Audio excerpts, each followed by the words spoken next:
बिस्मिल्लाहिर्रहमानिर्रहीम। अस्सलाम वालेकुम। आप सबको टॉप ट्यूटर गुरु चैनल पे खुश आमदीद कहता हूँ।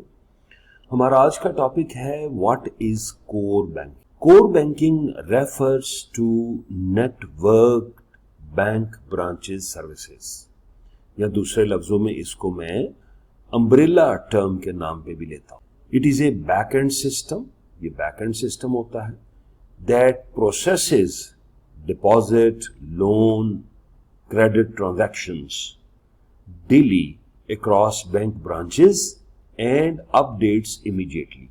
इसका काम होता है कि प्रोसेस करता है ये डिपॉजिट्स को, लोन को, क्रेडिट ट्रांजैक्शंस को डेली बेसिस पे, और फिर इसको ये अपडेट करता है ब्रांचेस के साथ। तो बेसिकली आप एक नेटवर्किंग का जिक्र कर रहे हैं और एक जो मेन बैंक है, कोर बैंक जिसे हम कहते हैं, वो बैक एंड पे ये सारा प्रोसेस कर रहा होता है। Core banking is a banks retail and small business service. इसको बैंकिंग रिटेल का नाम भी देते हैं और ये स्मॉल बिजनेस सर्विस के जुमरे में आता है। अच्छा, अब हम समझते हैं what is core banking solution, या जिसे हम CBS सिस्टम का नाम देते हैं, उसको समझते हैं। Core banking system is the networking of different bank branches.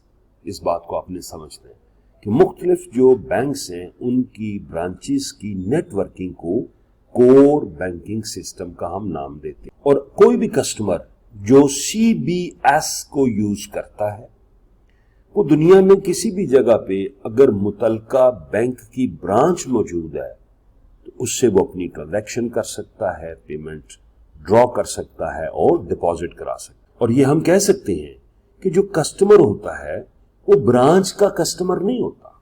किसी भी बैंक की जो ब्रांच है, अगर हम कहेंगे कि ये उसका कस्टमर है, नो। हाँ, वो एंट्री पॉइंट जरूर है, असल में वो उस मेन बैंक का कस्टमर होता है। और यहाँ पे इंफॉर्मेशन और कम्युनिकेशन टेक्नोलॉजी का इम्तिजाज है, कॉम्बिनेशन है, और ये दोनों मिलके जो नेटवर्क्ड बैंक हैं उनके साथ मिलके कस्टमर को सर्विस देते हैं। अच्छा, अब ये जो सॉफ्टवेयर है, जैसे मैंने जिक्र किया ICT का, कि इंफॉर्मेशन एंड कम्युनिकेशन टेक्नोलॉजीज का इस्तेमाल होता है, तो ये जो सॉफ्टवेयर है वो करेगा क्या? वो करेगा जनाब, नंबर 1, रिकॉर्डिंग ऑफ ट्रांजैक्शन। किसी भी ब्रांच में ट्रांजैक्शन होगी तो वो कोर बैंक में ऑटोमेटिकली रिकॉर्ड हो जाएगी।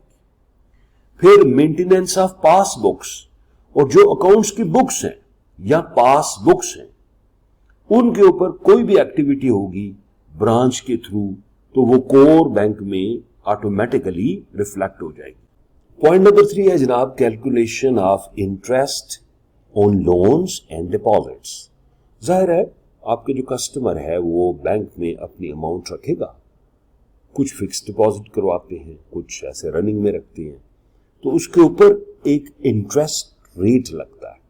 तो इस सॉफ्टवेयर का काम है कि जितनी भी अमाउंट है उसके ऊपर वो परसेंटेज लगाएगा, और परसेंटेज लगा के तो आपके लिए वो जो इंटरेस्ट है या जो उसका प्रॉफिट आता है उसको कैलकुलेट करें। नेक्स्ट पॉइंट है जनाब, बैलेंस ऑफ पेमेंट, कि आपकी पेमेंट बैलेंस कितनी आपने विदड्रॉ करा ली है, तो विदड्रॉ करा के आपके अकाउंट में कितनी रकम है, इस सारी calculation automatically information and communication technology के थ्रू होती है, और जो बैंक की मुख्तलिफ ब्रांचेस होती हैं उसका सारा रिकॉर्ड इधर जमा होता है। तो हमने आज ये समझा कि कोर बैंकिंग क्या है।